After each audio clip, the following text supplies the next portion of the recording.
o'yindan tashqari holatni qayd etdi.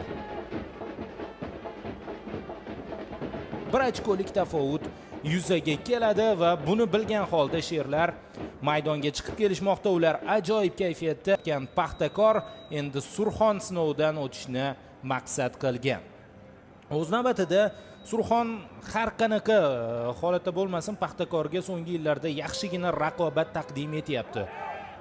So'nggi 5 ta o'zaro o'yinning 3 tasida surxondaryoliklar g'alaba qozonishgan. Birinchi davradagi o'yin esa 1-1 hisobida durang bilan yakunlangan. O'shanda juda yaqin edi Surxon 3 ochkoni qo'lga kiritishga. Avvalo Varda Ravshan Abduvohidov, Avar Sanjar Shoyusupov, uchrashuv komissari Diyorjon Xotamqulov. Tahsin Baliyev futbolchi 34 yoshda 12 daqiqa o'ynadi Nasafga qarshi bahsda. Eng so'nggi transfer Paxtakorda. Uzun pas. Ayman Husayn jarima maydoniga qarab ketyapti.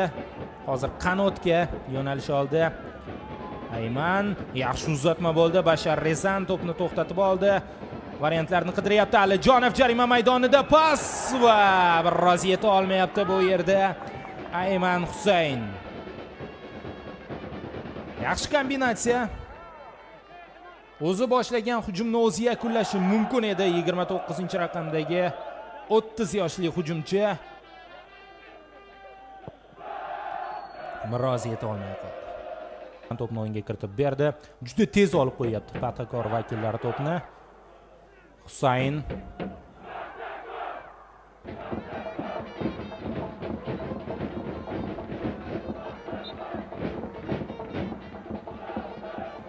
Ayman ofsayd yo'qmi? Darvozabon birinchi bo'lib chiqib keldi. Mana endi yon chiziq hakami bayrog'ini yuqori ko'targan holda o'yindan tashqari holatni qayd etdi.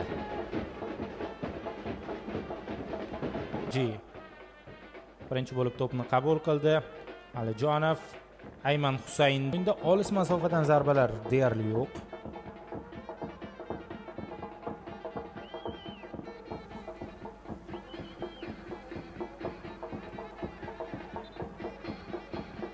Out olib berilyapti. O'z pozitsiyasida ko'proq o'ynayapti. Quvatov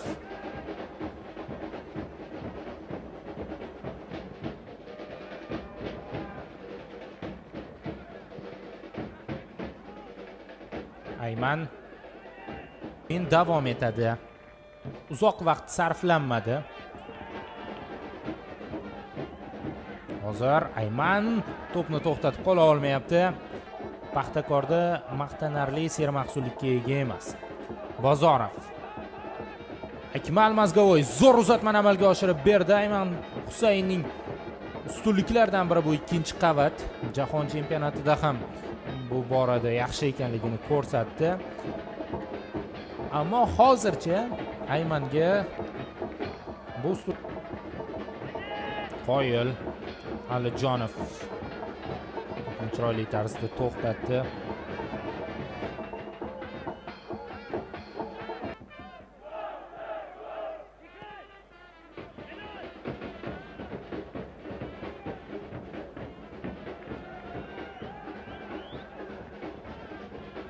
Yuqoridan Husayn balans chiroyli aldab o'tildi. Oybek Bozorov uzatma beryapti. Zarba yo'llashi ham mumkin edi. Menimcha sherikning o'zaro uzatmalari davom etyapti. Va nihoyat Tahsin oldinga to'pni yetkazib berishga qaror qildi. Ayman Husayn kimga, qayerga? To'p ketib borish. Endi chap qanot Alijonov. Bu qanot meniki deyapti. Fridayga Bashar Rezan yuqoridan va bo'ldi.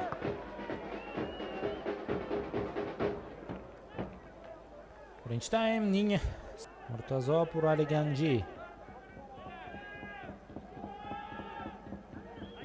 kutilganidek o'yinning borishi 0-0 edi va umid qilamizki ikkinchi taym 6 Behruz Shukurullayev, 7 Dostonbek Tursunov, 14 Tohirjon Ashirboyev, 15 Diyor Ramazonov, 8 Humoyun Sherbotayev, 11 Richard Friday, 21 Tornike Dzebniauri va 19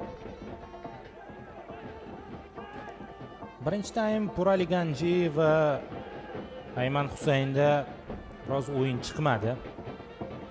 Ayman ikkinchi taymda vaziyatni o'nglashi mumkin. Hozir yaxshi uzatmani amalga oshirib bergandi jarima maydoniga Alijonov.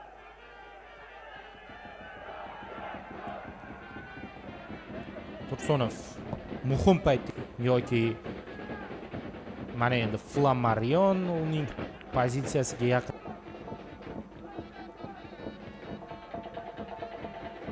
Tinimsiz kurash maydonda. Paxtakor vakillari esa hujumga o'tib ketishi mumkin. Ayman Husayn to'pni qabul qilyapti. Qoida buzilgani yo'q. O'yinda Tursunov o'tmadi uning to'pi.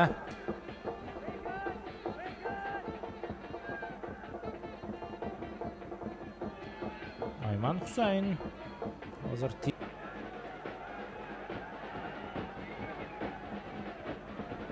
hozir o'ng qanotdan Bozorov uzatmani amalga oshirib beryapti. Resan to'pni to'xtatdi.